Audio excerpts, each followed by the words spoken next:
Well, thank you everyone for tuning in to the Third Eye Samurai Metaphysics podcast, where we talk about all subjects metaphysics. In this episode, we're going to be talking about the big four when it comes to astrology. And so these are the large categories of things: that's signs, planets, elements, and houses.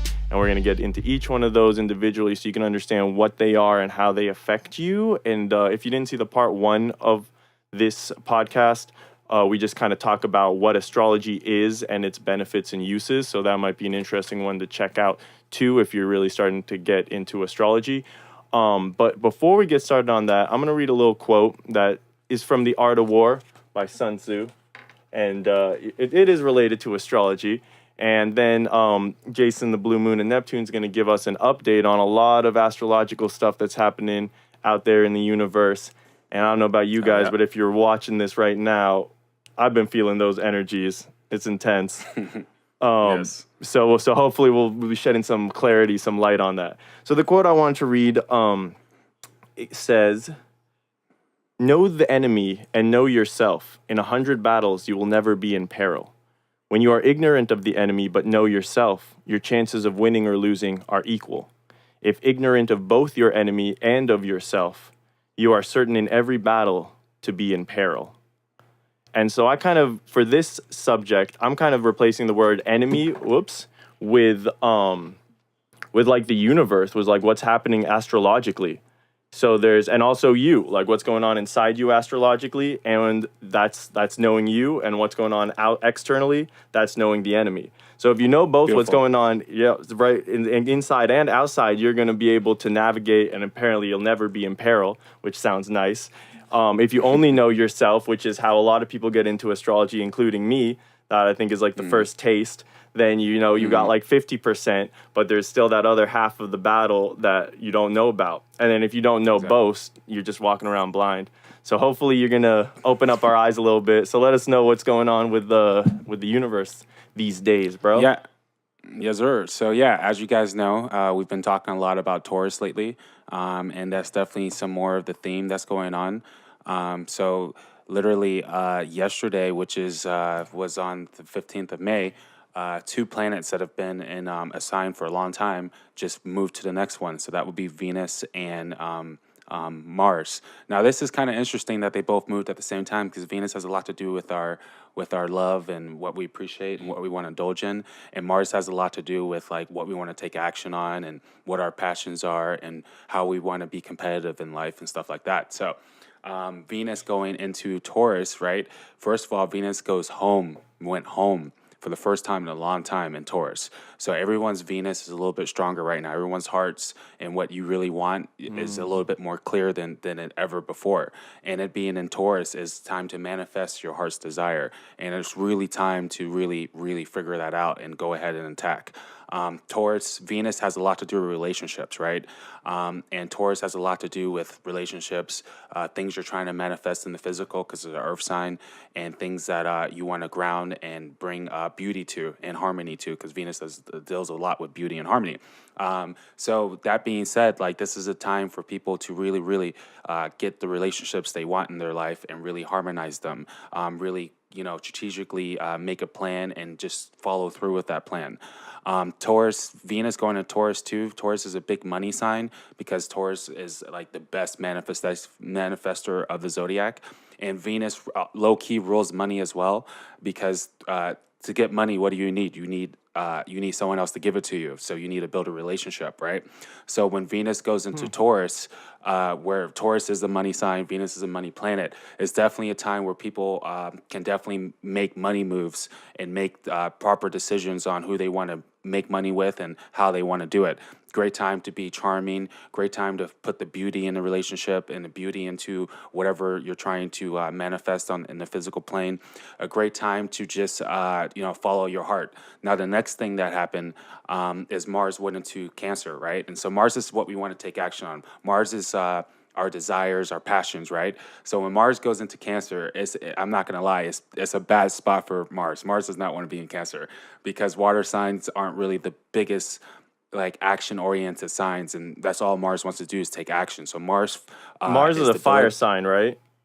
Correct. Yeah, rules Aries, fire. So it's kind of like opposite to where it wants to be. Is that Yeah, it does worse. It does worse. I wouldn't say it's opposite, but it okay? definitely does. It does worse. Like All right. water energy is definitely not fire energy. You know what I'm saying?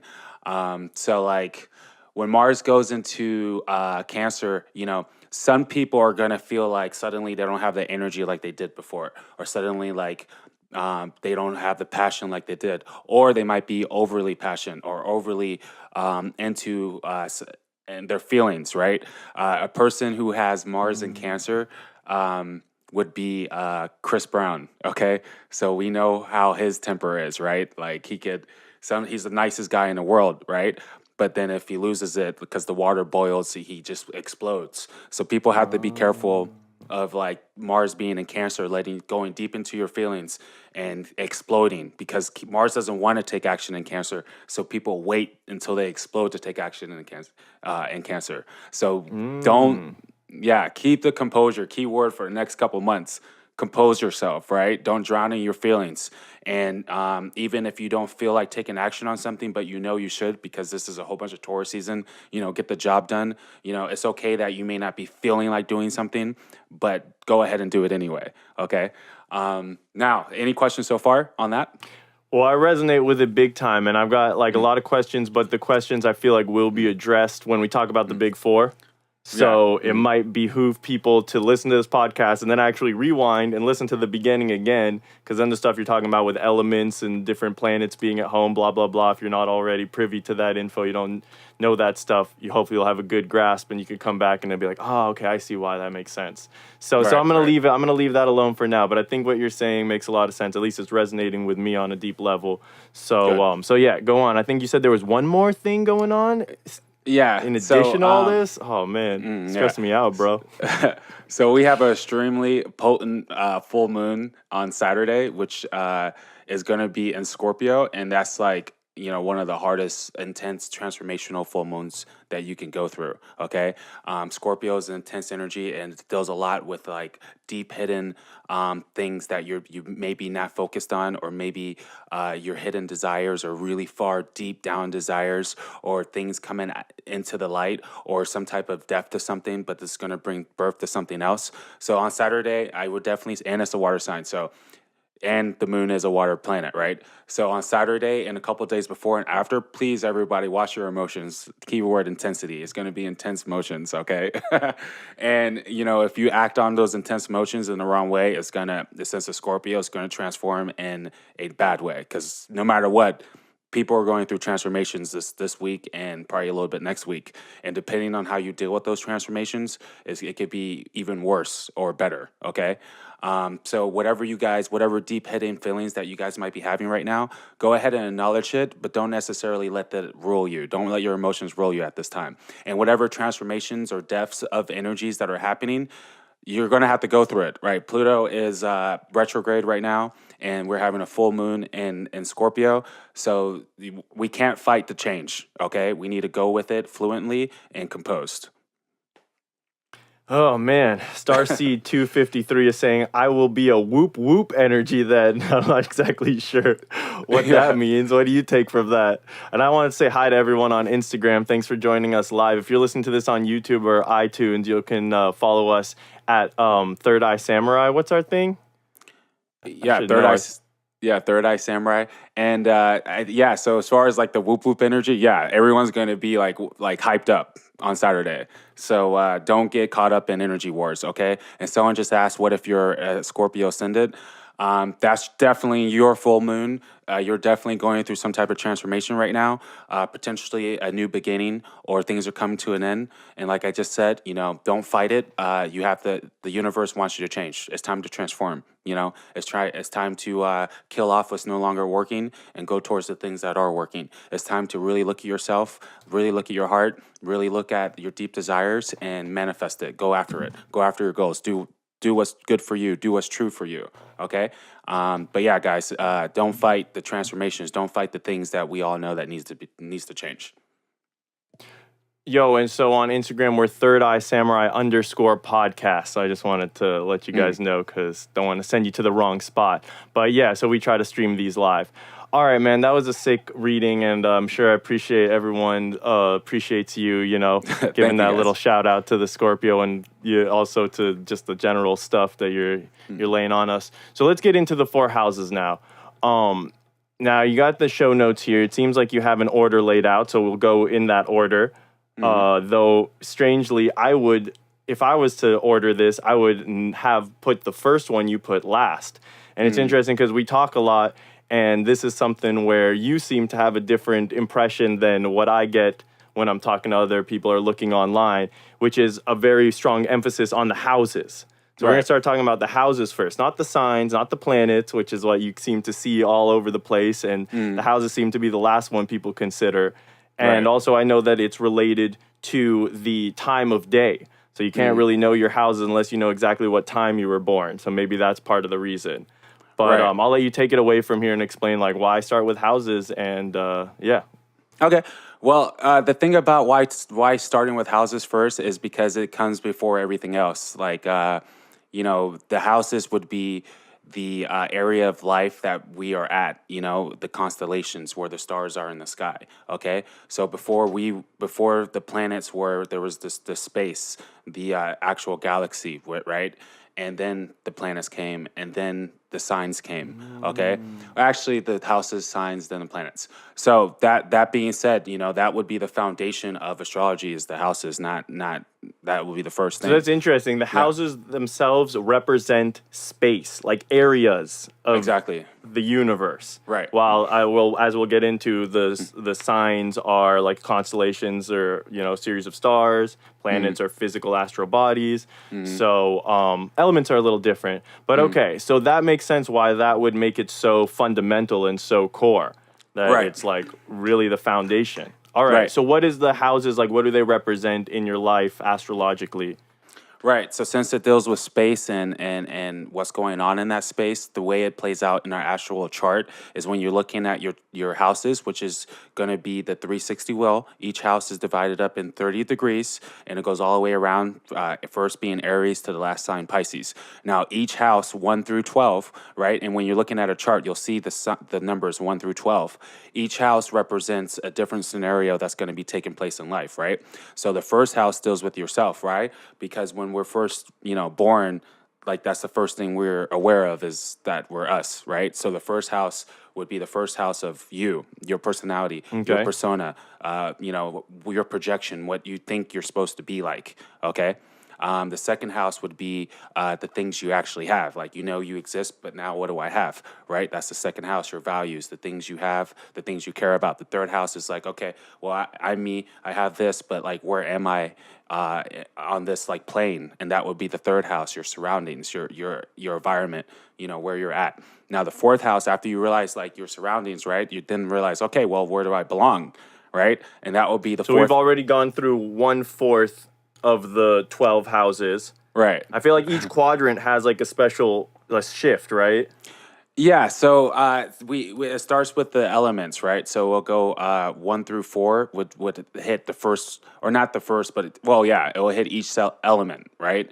And then it goes through a next cycle. So fire, earth, air, and then water, and then it starts fire again. And so each of those will be a quadrant. Now, so now we're on the fourth house, right? Fourth. Right. And that will be, okay, where do I belong? So it deals a lot with your home. It does a lot with your soul because it's like, who am I? Where do I belong? It does a lot with family, right? Since it deals with home, it deals with family. And also it's the Cancer sign. So it deals with the mother, right? So you can see a lot of scenarios taking place with your home, family, your mother, your children, your deep desires, like on a soul level. And then we go on to the fifth house, right? So hold on real quick though. You said it was a Cancer sign. So it's interesting. I want to point out, because I'm kind of thinking about this from someone who's brand new to astrology, and I'm not too far into it yet. So I kind of remember what it's like to be like listening in and being like, what is going on here? You just threw out like, oh, that's just Cancer, like fourth house Cancer, whatever. Like that means nothing to some people. Right. So I mean, we're going to talk about all of this sign, but basically like I'm pulling this up on screen. If you're watching the YouTube video, you'll see this now, is that like everything kind of interweaves with each other. So houses have a sign. Each house has one sign that they're related to, right? And then each planet will rule over one sign and house, or maybe two, Right. sometimes, depending, right? Right. And so these energies are like kind of like they have like crossover, I feel like, when you do a Venn diagram. Right. And there's like that middle part. So they have stuff that's unique to them. You know, the house has something that's unique to it, and Cancer has something that's unique to it. But there is that crossover. Right. And then I'm also looking at the moon. Apparently, is the fourth house rules Cancer, right? Right. So then that would be like the third one in the Venn diagram, and they all kind of share that similar kernel, but they all each have their own personalities as well. Right. Is Right. that kind of an accurate assessment? Okay, cool. So then we can move on, but I just wanted to let people know in case you mentioned that, like, oh, a planet is ruling this house or a sign is ruling this house. Like, we'll get to all the signs and planets later, but just know that that's kind of what's going on roughly. Right. So basically, like, each house is a representation of a zodiac sign as well, okay? Because the first house would be the first sign of the zodiac as well. And so the first house represents Aries, and it just represents the first house scenarios, right? And then Aries is also associated with a planet, and that would be the planet of Mars. So each house has a sign that is associated. Each house has a sign that is from, right? A sign's from each house, and then each sign has a planet that rules that sign. Okay. So Okay. they all have similar energies, but also their own individual attributes that needs to be separated. Perfect. Okay, cool. So I think we were just talking about the fourth house, and you were going to move on to the fifth house, which I'm seeing. Right. Well, I'll let you go on. So the fifth house has a lot to do with the fourth house was the mother, the fifth house would be the father. Okay, and what does the father do? It helps make children. So that's also another children house. The fourth house and the fifth house has a lot to do with children. That the fifth house has a lot more to do with children, because it has to do with the father who created the situation, right? And then through the creation of children, you have to have some type of romance, right? Or creativity, because you need creativity to have sex, right? So the fifth house rules father, it rules children, so it rules the children, it rules romance, and it rules creativity, because you need both of those things to make children. And since what else do children do? They are very creative. What else do children need? They need education. So the fifth house also has a lot to do with education. And then what else does children need? They need to be entertained. So the fifth house has a lot to do with entertainment. So there's a lot going on in the fifth house. We would call this like a speculated fifth house. There's a lot that goes on in the fifth house, right? So if someone has a lot of fifth house energy, that person is most likely creative. That person most likely has a childlike personality, but also like a father-like personality sometimes too. That person might be really into their education, or they might really like to teach. That person might really desire romance and stuff like that. So it's interesting because the sun is what I'm looking at here. The sun rules the fifth house, and the sun's like the most powerful one, just shining light. So maybe that has to do with that energy. Like the fifth house got a lot going on too. Yes, it does. Okay, cool. So what about the sixth house? How does that evolve into the next step? Okay, so the sixth house has to do with like your everyday routines. Okay, so you know your father, you know your mother, you kind of know your place in the world. Now the sixth house is like, okay, well, what am I here to do, right? And so the sixth house, whatever's going on in the sixth house, is kind of how you attack life. It's your everyday routines. It's the things that you want to take care of on an everyday level. So it has a lot to do with health, has a lot to do with your job, has a lot to do with like what you care about and what you're focused on.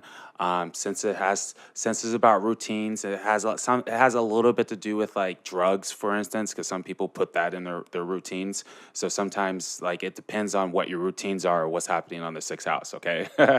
It could be all kinds of things, but it's all up to that individual. It depends on the energies you have in there. And it also has a lot to do with government, because they're trying to control like people's routines and stuff like that. It has a lot to do with enemies, in fact, things that you're forced to deal with and put in your routines and stuff like that. So the sixth house, you definitely want that to be a healthy house. It's definitely something that is important, because if knowing your sixth house will tell you a lot about yourself. Like for instance, my sixth house is ruled by a water sign, and it's a earth house, right? So that means that I don't bring enough stability in that area of life. So I have to focus on keeping my routine stable, keeping consistent, because I lack that type of energy. You see what I'm saying? So paying attention to the sixth house is pretty big in astrology. Oh, interesting. Okay. So we just got halfway through because there's 12 houses going total. Is there like a significance to that point? Right, because there is, and I'm glad you said that. So, like everything I just mentioned, the 1 through 6 has a lot to do with your individual self. Okay, like what's going on you on an individual level.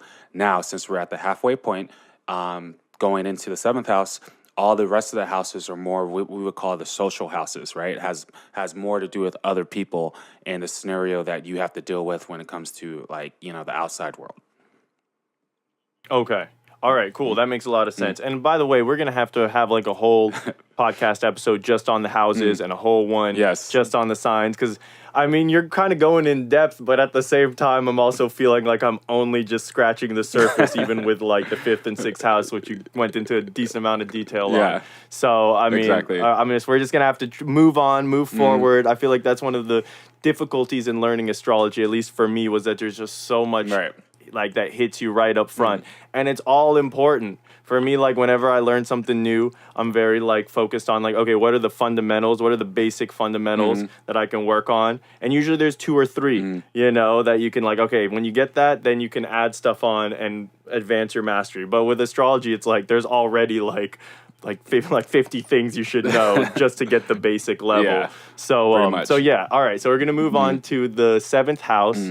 Why don't you tell us about that? And like you said, this is a very basic, quick little rundown. You know what I'm saying? But one day we will go deeper. But yeah, we're just trying to give you an idea of how we interpret this. Like, depending on what's happening in the houses is going to tell you a lot about your scenarios that are going to take place all the time in your life. It is what it is. But yeah, so going on to the 7th house, since we know it's the halfway point and we know the first 6 were more about personal stuff, the 7th house dives right into other people, relationships. So 7th house is all about your one-on-one relationships, okay? So a lot of people care about the 7th house because... a lot of people care about relationships. Obviously, we're human beings. We like to connect. So depending on what's happening in 6th, 7th house is going to tell you a lot about like your general vibes you're going to get from people and how you interact with people on a one-on-one level. The 6th house, since we mentioned Venus going in Taurus, Venus rules 7th house. Venus going in Taurus, and Venus rules the 7th house because it's the Libra house. It also has a lot to do with money because you need to have relationships and build relationships to make money. So you can see money through the 7th house. You can see relationships through the 7th house, and you can see like kind of how you're supposed to position yourself in the 7th house. Like for instance, let's say you have let's say your 7th house is ruled by like a Venus sign, right? So that would mean that you are very charming with other people. You know how to build relationships. You know how to be very harmonious with relationships. And you could probably make really good business deals because people just like dealing with you. You see what I'm saying? But let's say you have like Aries in the 7th house. You're going to know that sometimes you're going to come off super aggressive, especially when it comes to relationships. So you have to be careful of the aggression. But you're also one of those types that are going to be fearless or not afraid to be themselves inside of relationships. So 7th house plays a huge role. Oh, wow. Okay, cool. And I'm feeling like basically like we've started from the first house was very internal. And like you're saying, it's slowly going to be more towards external relationships and external things. The houses are progressing that way. So right now we just... So basically that's a good point. Like the first house is Aries, or the first house is about self, right? And opposite of the first house would be the 7th house of other people. Yeah. So if you look at it, each house from 1 to 6, the opposite house would be like the more involved, higher octave or more with other people houses. So they're very similar, but it's like opposite, you see? So if we get into... Okay, cool. Like for instance, the 2nd house was like, what do you have? Your values. Opposite the 2nd house is the 8th house. So it's what other people have that you can pull resources from, you see? Oh, nice. That's huge. Okay, that's a big connection. So now you guys only have to learn 6 houses. And then you can just Get an just idea. flip the opposite or make it about the other Right. people, and then you'll have an idea what the other 6 are, or at least it's somewhere to Right. start. Okay, cool. And I also wanted to point out that I feel like what was interesting, I was trying to think of like what happened between 6 and 7. 6 seems like it's like your relationship with your outermost self, the routines and the stuff you put out in the world, right? So it's like Aries was the relationship with your like deepest innermost self. And then it's like once you get to the routines, then all of a sudden you flip into 7, and now it's a personal relationship with one person, right? Like, so that's not like the relationship's just starting. That's the most intimate relationship you can have, the safest one, like probably, like a relationship between a child and its parent kind of thing. That's the only relationship it has to start with. And now we move to the 8th house, and we're talking about possessions of other people, which I can see, just to continue on this metaphor, that like your mother and father, like their possessions pretty much are yours when you're a kid. Like that's how you're going to start. That's the next thing you're going to realize is like, oh, whatever they have or whatever they own, I have access to. So is that like, and then, so let's talk about the 8th house a little bit Right. now. So the 8th house is a lot of things and one of the hardest houses to understand. And the 8th house also belongs to Scorpio. So like you can get stuck there diving too deep. So I'm going to try to make it quick.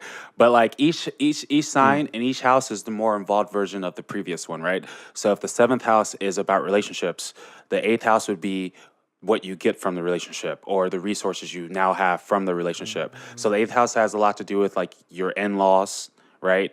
Or Wait, can that be non-physical resources? oh yeah, definitely. Too? Or yeah, I mean, Like help and love and yeah, I mean, advice or something like that. yeah, like it could be a lot of things because it's like Scorpio, but yeah, it can be a non-physical. So the 8th house. So let me just describe the 8th house. It rules Okay. the it's Scorpio, so it naturally rules the private parts, right? And what do you do with the private parts? I know you have sex with them, right? And what do you do with that? You have babies with them. You have birth, and what happens with birth? Life. What happens with life? Death, right? So what's all those things? Transformations. So the 8th house rules transformations, and it rules sex. It rules life and death. Now, where does life and death happen? Where does sex happen? Where are your private spots? They're all hidden. They're all in the unseen world. They're all in a very private place. So the 8th house is about privacy. It's about secrets. It's about things that are hidden. So what else is hidden? If you have a relationship with someone and you need something and that relationship helps you, it's like, oh, I got an uncle that could, help you with money. That was money that came from a hidden place. So that's why it has a lot to do with resources. You see what I'm saying? Right. So it could be it's the 8th house is so many things. It's ridiculous. Now, what else happens? Go ahead. I was just gonna say the 5th house, the 8th house. Those are some big ones. Yeah. But anyways, go on. Yeah. So now the 8th house also will represent, taking chances, right? Through the 8th house, you can pull resources. So that would be the stock market, speculated business. It rules all that kind of stuff too. It also rules occultism because it's like, that happens in the unseen world, occultism. Yeah, the secret part of it. So it's a very mysterious house. People with 8th house energy is very mysterious. Oh, and yeah. They also have a very detective-like mind because they're always they're trying to figure out what's being hidden, what's being kept a secret, and they want to dive deep. So Scorpios are very investigating like personalities before that reason. Like if you talk to a Scorpio, they're not only listening to what you're saying, but they're listening to what you're not saying and connecting dots on who you are based on what you're not saying. You see what I mean? It's a water house, so it's all about intent, understanding what you're trying to hide, understanding what your intent is that you're not trying to show. So the 8th house, yeah, like as I said, you could go deep when it comes to the 8th house. I was just gonna say, I mean, all of this goes deep, but it's almost impossible not to go deep. I'm trying to watch the time, and I'm like, wow, we are going a little too in depth on the houses if we want to get through all the four big ones. So I have a feeling we might actually have to like pull back on the details and really like set the rest up for teasers, because I know that every one of the signs is going to have equal depth to every one of the houses. Same with the elements. Like, there's just so much. I'll just do keywords. All right, so let's move on to the keywords for the rest of us. Yeah, keywords. So that's a great one. But like, just so you guys know, to like the keywords are gonna make you feel like, oh, I kind of don't get it, And like, but like, okay, so the keywords for the 8th house, real quick, I would say were transformation and secretiveness, or like unseen. So like if he was just to say like, oh, the eighth house stands for transformation and like secrets and unseen stuff. Yeah. Like I feel like you'd be like, Yeah. what? Want to Like, give it and then justice. if you could add on a couple life and death, sex, and you're like, wait, Yeah. what? Like, what does life and death have to do with, you know, like all this stuff? But then once you explain, it, it's like, oh, okay, there is a like a theme running Right, through right. this. So, so we're gonna have to make a sacrifice and just kind of, Keywords. like you said, Yeah. hit the keywords for now. But we'll have to go deep on it in the future episode. So yeah, what are some things you can say real quick about the ninth house? Moving Yeah, on to and that on the one. comments, we'll check you guys out in a second. But yeah, the ninth house is like, so the ninth house keywords now: philosophy, the guru, spirituality, higher learning, religion, principle systems, travel, other cultures. So it's all about wisdom. All right, that's the key word, and you need to experience things through the wisdom. Therefore, that's so you need to read. It has a lot to do with reading, has a lot to do with understanding religion, has a lot to do with gurus and teachers and being a student of the universe. The ninth house is very astrology-like house, and we'll just leave it there. Yeah. Okay, yeah, and that sounds like Sagittarius to me, which is the ruler of that one, so that makes a lot of sense. Capricorn, or no, we're on the 10th house, which I guess I'm giving away is ruled by Capricorn. So the 10th house, right? So the fourth house, opposite of the 10th house, the fourth house was home, right? So opposite of the fourth house, 10th house, and that would be your standing, your career, your status, what you're doing out in the world. You see, the fourth house is home. Oh. 10th house is what you're doing outside the home. Okay, so typically that would be your career, right? Because typically people have careers and stuff like that. But that could just be how. But the best way of saying it is like your status and how other people see you. It's how you take action in the world. It's how you really go about the things you're trying to manifest. So yeah, it's definitely the career house. It's definitely the standing house, reputation house. Nice. Okay, cool. That's actually pretty clear. So the 11th one? 11th house 11th is the house? fruits of the 10th house. Okay. So whatever you did in the 10th house, you're going to see the fruits of it in the 11th house. So that would be your gains. That would be recognition. That would be your status amongst social groups and peers. You know, 10th house is more coworkers and stuff. The 11th house is what you got from what you did in the world. Long-term goals. And it has a lot to do with like collective of the whole everybody, the collective mind, the collective society. It's a very society-like house because it deals with social groups and trends, and like what's happening in the world. Makes sense. Okay, and now we're finally at the 12th house. And when I was looking this up, all the other houses were pretty simple, had basic keywords. And then this one said, and I'll give the PG version because I used a bad word and we're trying to keep this clean, I guess, is this house, you'll mess yourself up. Like you will just screw yourself up in this house or something. So I don't even know what that means, but I'm curious if that, what that means. The 12th house is like the 8th house, like very hard to understand and super, super deep. But look at it like this, right? It's the completion of the zodiac wheel. It's the very last thing we do before we leave, right? So it's like the completion of life. Like you understood it all. You understood what you're here to do. You've had relationships. You had a career. You had your place in the world. Now it's time to like go off to your next life. So that's a very spiritual house, right? It's the Pisces house.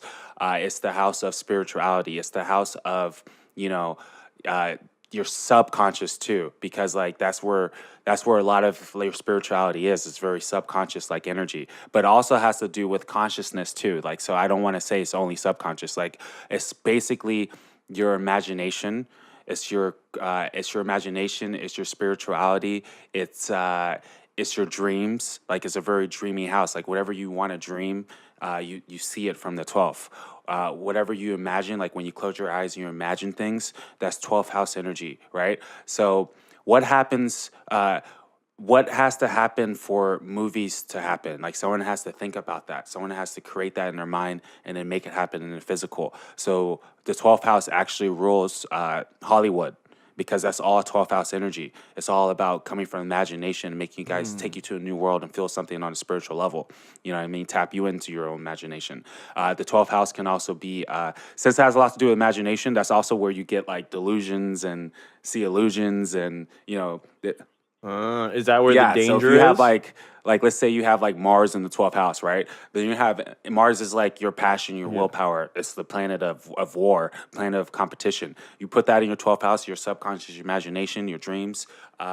When you self-reflect, you might be a little negative about it, right? You might be a little hard on yourself. You might have an endless supply of thinking about things, and therefore it could create havoc in the 12th house, because when you have too much energy in the 12th house, you have a strong imagination, and you could be the type of person to put so many like new ideas on one situation that you can, make yourself go crazy. You see what I'm saying? So you got to be really careful with what you're doing in the 12th house. And they also call it the house of losses because, like, that's the house you go when you die, you become a spiritual being, and you go to the next life, right? You're no longer in a physical body. The 12th house has nothing to do with like the physical plane, right? A lot of people lose themselves in the 12th house. A lot of people lose like their imagination, or they get too far in and they lose energy. You lose a lot of energy from the 12th house. 12th house represents the asylums. It represents jails, because it's like a place you go in isolation. It represents let's see, it represents like churches and things like that. It also represents your dreams, your spirituality, and kind of just like, what's happening on an internal level in your life. Yeah. Okay, wow. So that was the full circle with the houses. And if we were to keep going, we can start, I guess, because we're going to get into the signs now. Unless there's anything else you wanted to mention about the houses. I do want to mention about the 12th house, since it deals a lot with dreams, your consciousness, your subconscious, your imagination, spirituality. People with a lot of 12th house energy can be super psychic. It's the psychic house too. You see what I'm saying? But it's that psychic energy that can kind of make people go crazy, paranoid, seeing too much. All right. So yeah, that's all I wanted to mention. So then when we flip over into the first house again, which is going to be Aries, now that we're talking about the signs, is that going to basically switch from the spiritual, metaphysical back to the physical? Is the first house like totally like physically grounded? Yeah, for the most part. Yeah, so basically Aries is the first house has a lot to do with yourself. So it is kind of internal, but it's what you're doing in the outside world with yourself, right? But everything kind of takes place internally first. But yeah. The first house is definitely, all the houses are more of a physical thing other than the 12th. The first house represents your body. You see, the first house represents like yourself, like where you landed on Earth.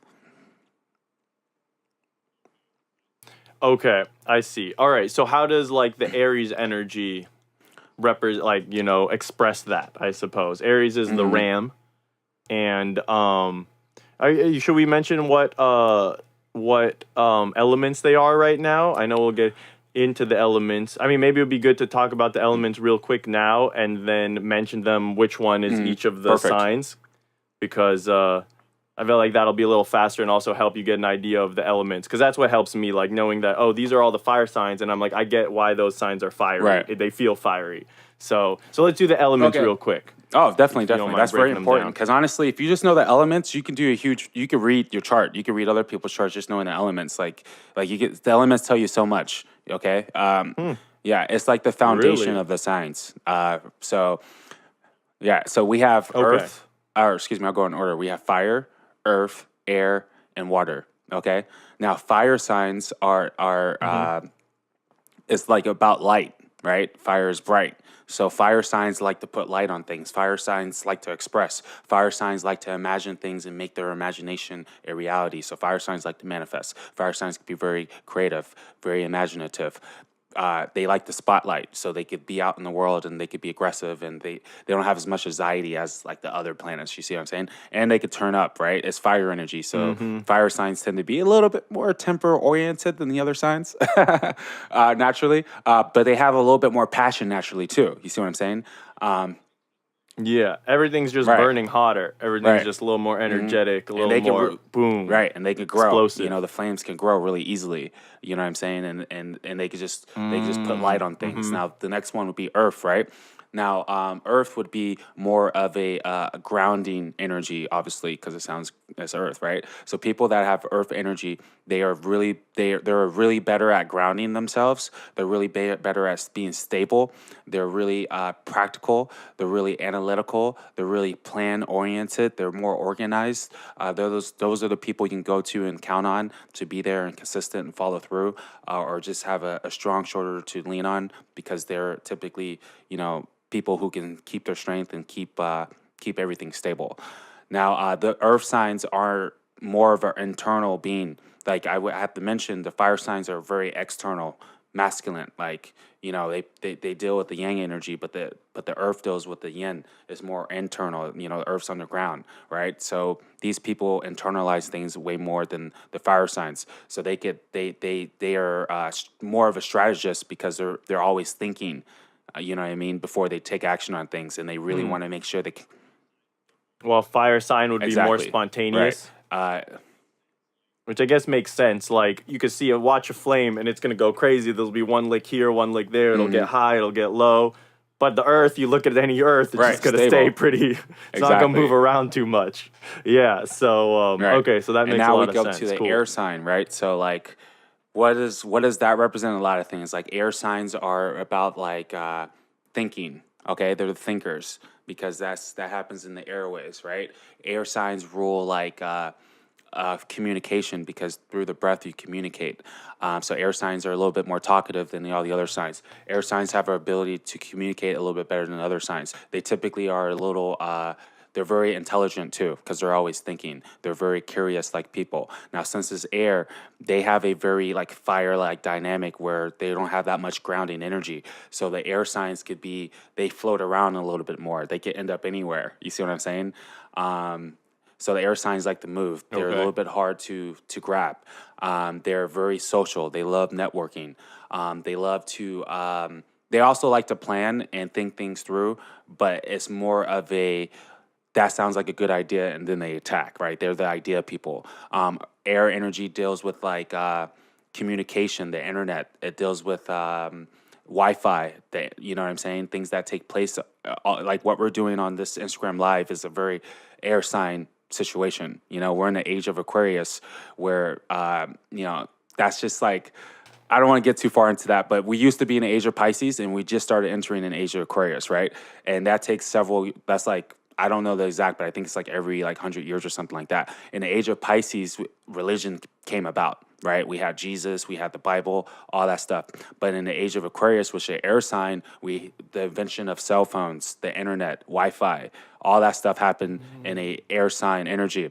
And so that all of us in this lifetime, we're dealing with air energy. Like we're all going to die in Aquarius season, or Aquarius age. So we're all, we're like the pioneers to this new internet life. You know what I'm saying? And social media and stuff like that. Yeah. Interesting. We got to go deep on that in its own episode. I feel like there's a lot to explore there. All right, wait, so we got one more element, right? What so are we water missing? deals with what I would call the vibrational world. Water signs are very internal beings, but it's emotional situations. So water deals with like emotions, the vibe. Okay, people with water energies are all about their feelings. Water deals with deep desires in your soul and what you really feel. And water energy is very spiritual, because you gotta ground yourself and find yourself. It deals with psychic energy as well, but it's more of a feeler. You see, water signs feel emotions from others. Right? The fire signs see the emotions from others, right? So fire energy is more of an external seer type psychic, and water energy is more of an internal feeler type psychic. But yeah, water signs basically dealing with the vibrational side of life, the energies. All right. Wow. So those I feel like make a lot of sense. They match what the element, the physical element is. So that's nice to remember. So that's great. So then we're going to move into the signs, which each sign is associated with one element, starting with Aries. Aries is fire. So did you talked a little bit about that, but yeah, and I'm gonna run through this because I want to get that done. All the signs. Yeah, I know, man. What I'm starting to realize is for these podcasts, we're going to have to like choose much smaller topics and have extra time because there's always room to go deep. There's always a story to tell to help illustrate it. There's always nuances in the understanding and tangents that are very interesting to go into. And I want to go into those tangents, but like, you know, we got to keep to some certain time. So yeah, like it'll get deep. So but for now, just blaze through them. So man. the first sign that belongs to the first house would be Aries, right? So since it's the first house, the first sign, the beginning, the spark, the first fire sign, the beginning of creation, Aries are like sparky. They have all the energy in the world. They're just like full of energy, and they're all about what their desire, because it's the first house of self. So Aries individuals are extremely determined individuals, and they love to be first because number one, they love to be the best because it's very competitive. The god of war, god of winning. And Aries have a huge heart. I'm not going to lie.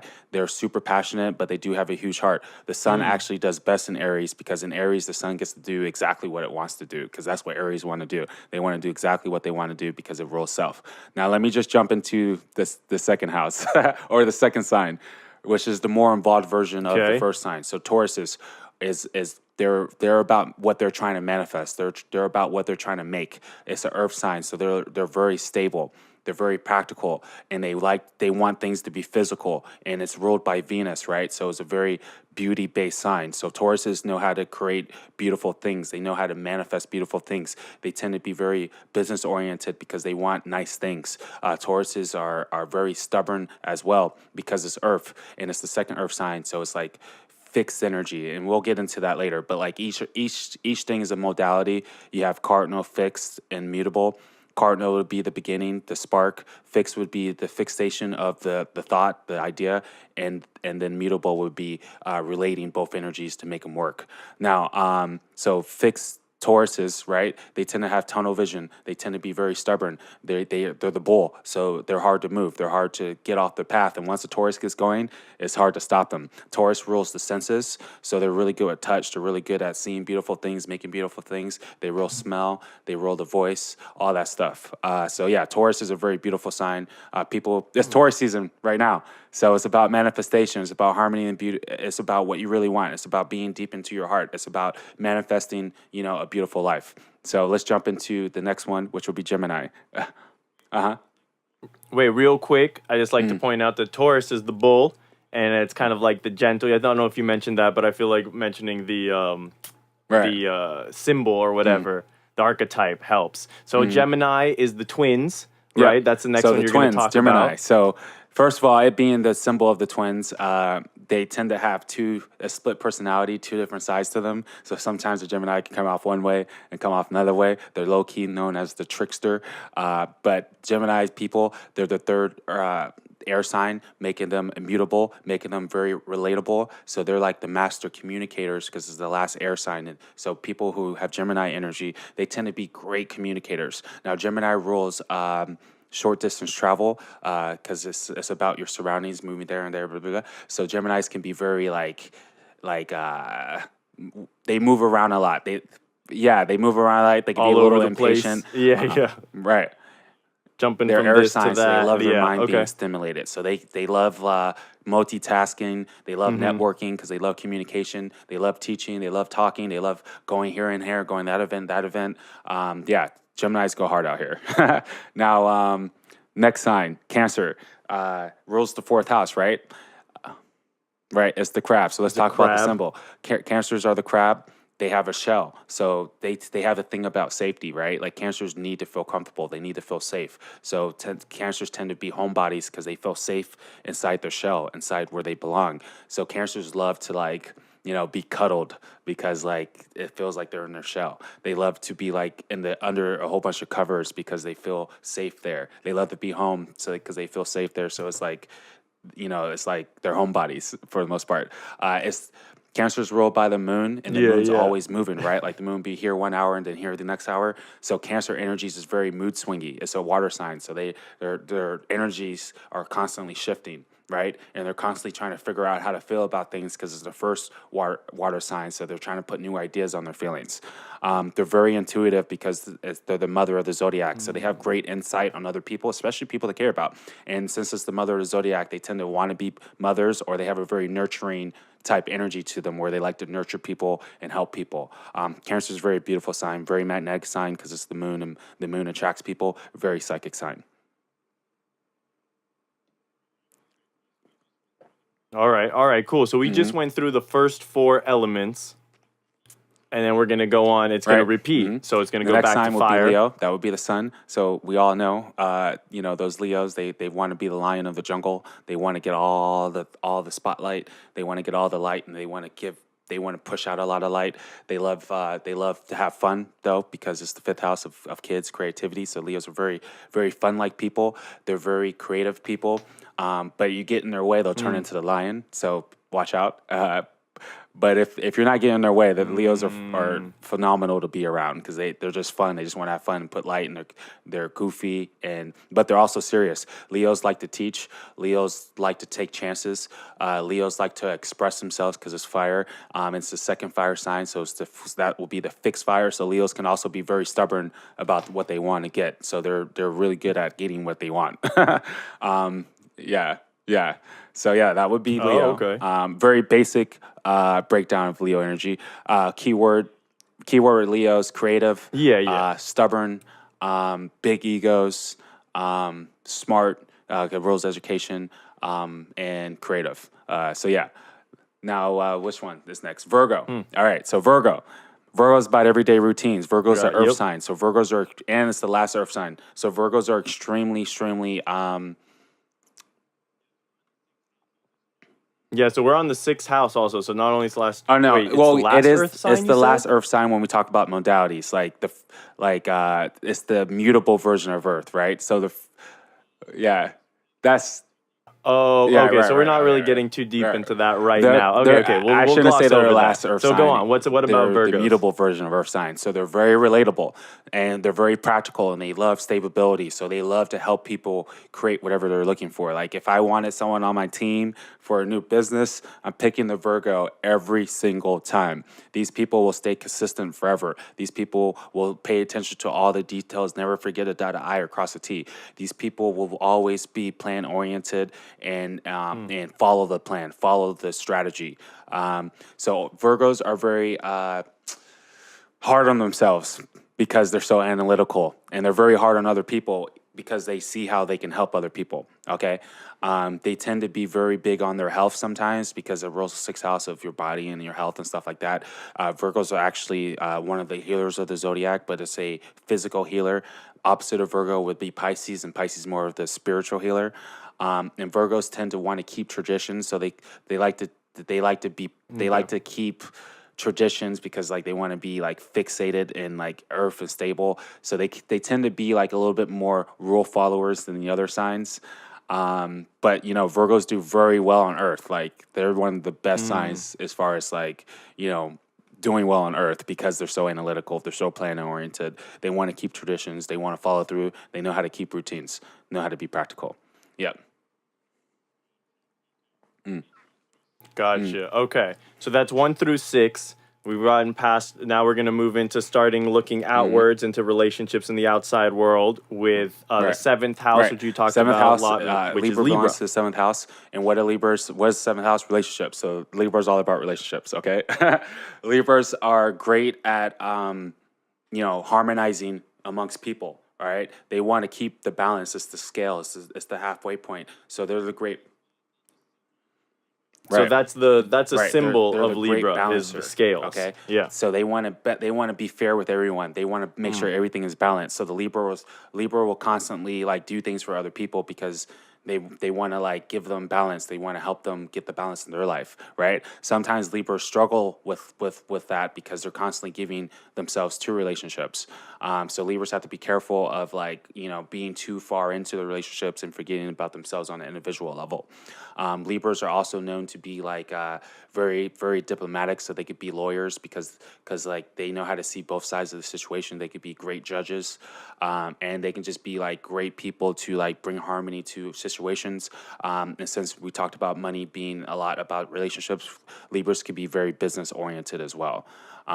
Very good hearts, very creative, and they tend to be original people. They're actually known as the artists of the zodiac because it's Venus of creativity and beauty and stuff like that. And they're original because they're the first air sign. So Libras come up with like new ways of seeing things, new ways of thinking about things, new ways of communication. All right. Okay. Cool. And now we're going on to Yeah, so Scorpio. Scorpio's That's the always eighth an house. interesting one. This The Scorpio is the eighth house. duh. It rules the private parts. It rules sex. It rules life and death. It rules transformations. It rules resources. It rules hidden things. It rules secrets. It rules occultism. It rules. It is right. That's why people like kinda Scorpios spooky. because they're so mysterious, right? Yeah, I mean, even the scorpion itself is a pretty spooky Right. creature. I mean, what other animal has a freaking tail with a sword true. on, like a Yeah. dagger on the end of it? You know, like Yeah. it's crazy, very mysterious. And a So Scorpio yeah, that's is a water sign, so they get go their on, feelings yeah. hurt very easily. They're very sensitive, and when they do, they take that scorpion out and they'll sting you. You know, Scorpios will sting you. I don't mess with Scorpios. Yeah, Scorpios are Interesting. very intense. They're very sexual beings, but they are very picky with their partners. They're very detective-like personalities because they're always focused on the hidden things. They're very intuitive. They're human lie detectors. Don't lie to a Scorpio because they'll know they're lying. Don't try to play a Scorpio because they'll know your intentions. Scorpios are really good at getting resources from other people or pulling resources out of nowhere because they investigate and they see where they can get from outside the dark and stuff like that. So yeah, that would be the basic breakdown of Scorpio, and they're also a very psychic sign as well, because they're paying attention to the hidden side. They can see deep inside their psyche, and Scorpios can end up in organizations and especially secret ones like gangs and stuff like that, and they're also not afraid of doing wild things or intense things because it rules life and death. So like intensity doesn't scare them. Life and death stuff doesn't scare them. Transformations don't scare them because they go through so many in their lifetime. So yeah, I'll stop there on Scorpio. Any questions there? Wow. Yeah.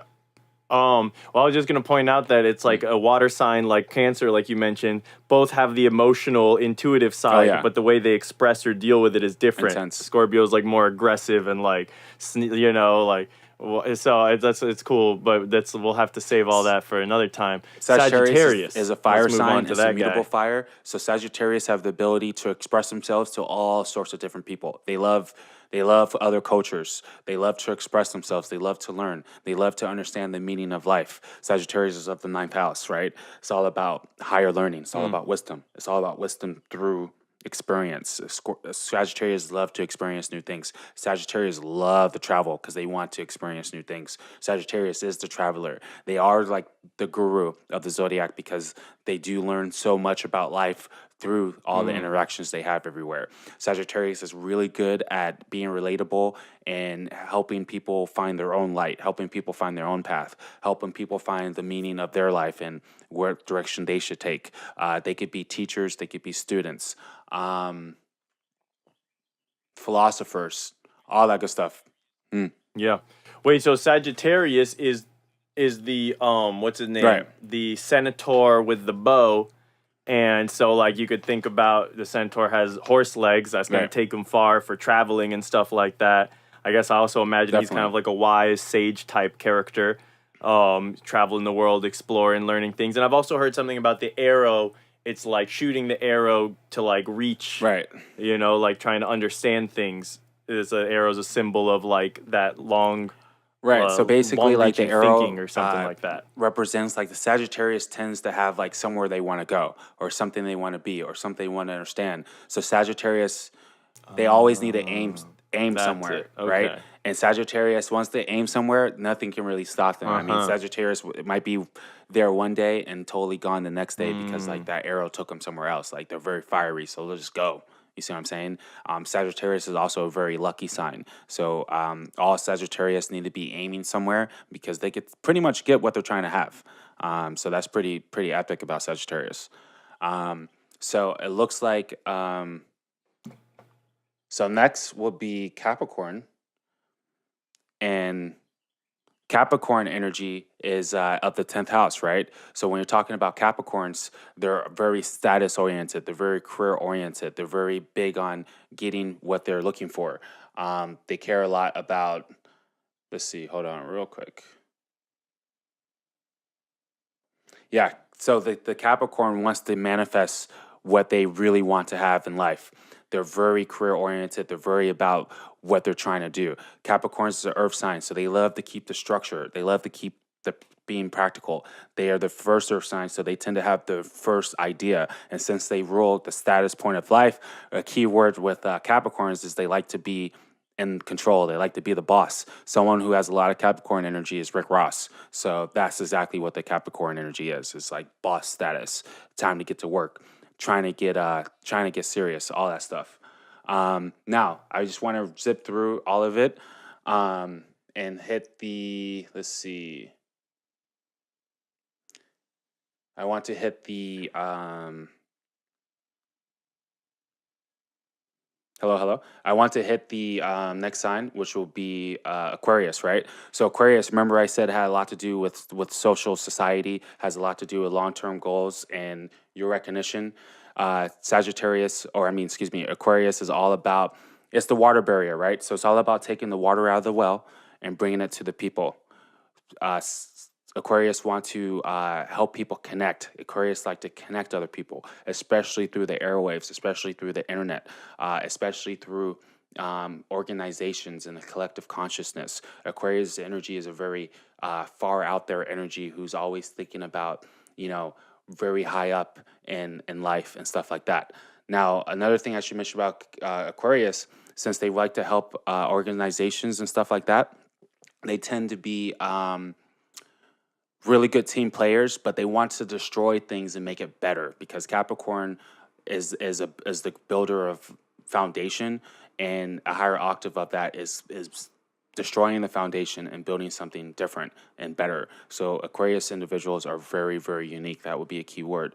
They're they understand the world. They tend to be very curious beings. Like Aquarius, they may not believe in astrology, but they're going to learn astrology. You see what I'm saying? Because this is something that they feel is valuable to understand life. And they're going to always be the thinkers of the zodiac, and they'll always be, unique individuals of the zodiac. And they're really hard people to kind of understand too, because they're so high in thought that sometimes it's hard for them to bring it back down. You see what I'm saying? So keep that in mind with Aquarius. They're definitely hard to keep their finger on. They're an air sign, so they're very, very, very communicative. Even though they may not talk to you, they know how to communicate.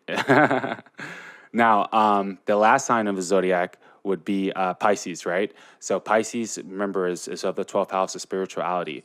It's of the 12th house of like what's happening in your imagination. So Pisces are very, very creative. They're very, very imaginative. They can be very spiritual, but that could turn out to be other things. Like they could just be like, they like to go to a different plane. So they might dive into stories or movies because it rules Hollywood, or they might just get into drugs, or they might be hardcore into meditation, or going to places where they can feel outside of the world. So, they might go to churches or solemns, you know what I'm saying? Pisces individuals are the two fish, so they're constantly like swimming around in a circle because that's like a split personality. So Pisces can be a little indecisive. And another thing about Pisces, since it's a little fish of the sea, what do they do when they're scared? They swim away. So Pisces tend to be a little bit of escapists. Now, I mentioned earlier before that they're the last sign of the zodiac, and each sign is a more involved version of the last. So Pisces understand how to embody all energies, and it's the last water sign, so they know how to vibrate all energies. For that reason, they're known as the chameleon. Okay, they can be like shapeshifters almost, because they could just like go to any energy and vibe. You see what I'm saying? Understand how to interact with people. They're very, very emotional beings, very, very sensitive, because it's the last water sign. They go very, very deep. They tend to be psychic. They tend to be a little paranoid sometimes because they see so much. And they tend to like their isolation because a lot of people may not understand them. So Pisces have to be careful of not isolating themselves so much, and they have to be careful of not being too sensitive because they feel so deeply, and they have to be careful of not getting caught up in illusions because they see so much. Pisces is a very psychic sign. They're the spiritual healer.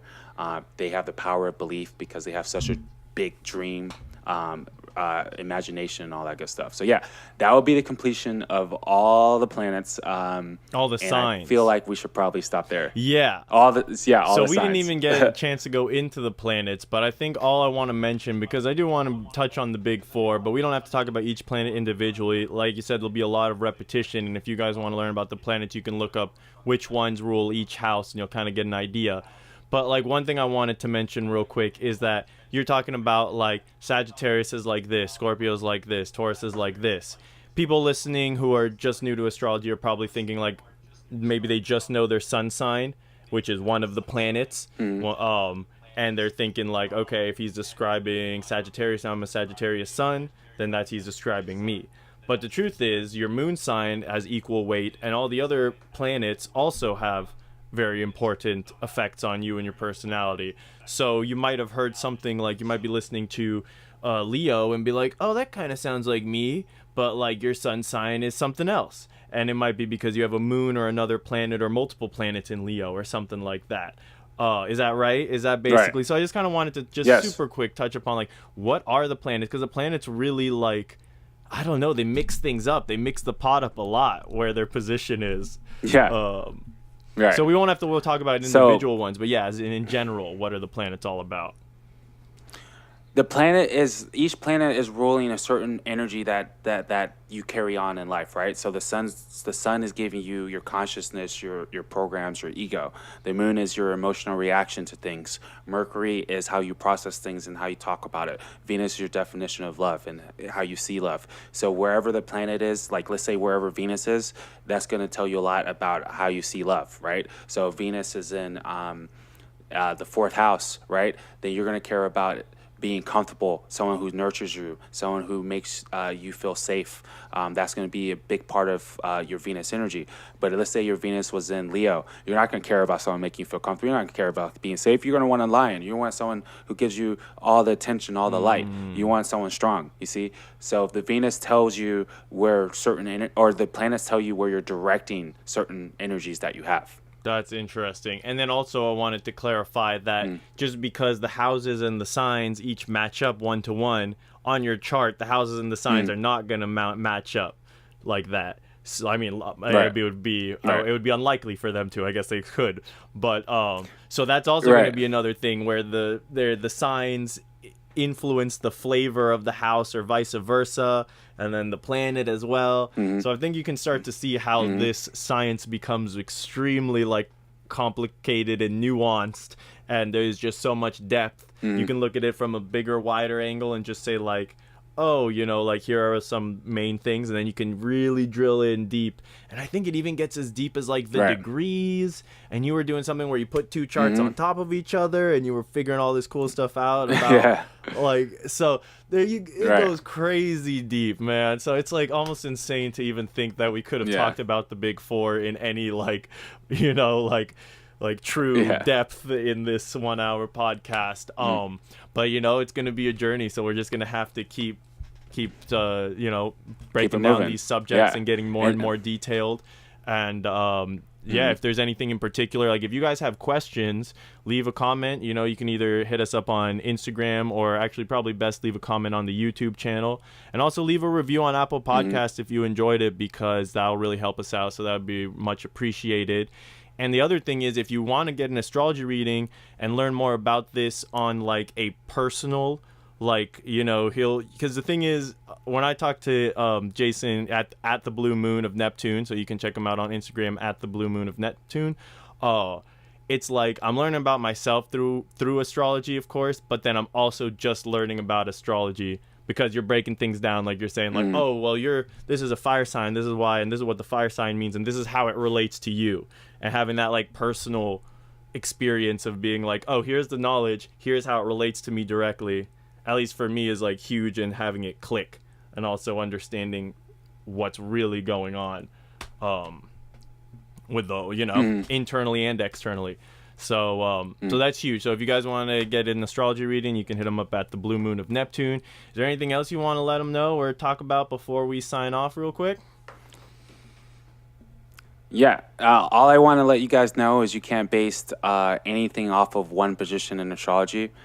So that being like just your sun sign, you can't base everything off that. If you look at your Venus, someone else has a good Venus with you, you can't base everything off that. You have to look at a whole chart as a whole, and that's the only way you're going to get a full picture of the energies you're working with. I mean, like you're a complicated creature, right? Like you're not just like. I feel like it would be silly to think that your entire person and being can be described by one thing. So what you're saying makes perfect sense. Like you're as complicated as your chart's gonna be. So unless you're a really simple human being, like truly on a deep level, then yeah, you're gonna have a lot going on. All right, cool. So until next time, guys. Everything in existence appears to have an opposite. It seems to be the fundamental property of the universe that we live in. But what then is the opposite of reality itself, of existence, of the universe, and of everything that our physical senses can discern?